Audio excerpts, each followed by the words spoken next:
నీకేమవుతుంది? నువ్వు కూడా అంటలేదు, నిన్ను కూడా కొట్టాలి.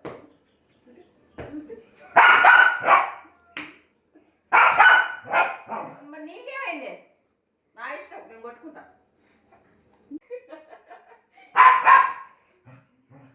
కొట్టద్దా? కొట్టొద్దా? అన్నం కొట్టద్దా?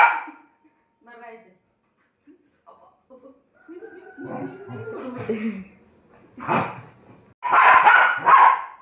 ఎందుకు కొట్టద్దా? మరి వాడు చెప్పినట్టు ఇంట్లో చదువుకోవట్లేదు. వాడు చెప్పినట్టు ఇంట్లో కొడతా కొడతా. అసలు బుక్ పడుతున్నాడా వాడు? చదువుకోవట్లేదు, అంతా కొడతా వాడిని. కొడతాం. మరి నువ్వు వింటావా? చెప్పినట్టు? ఎందుకు వినాలి?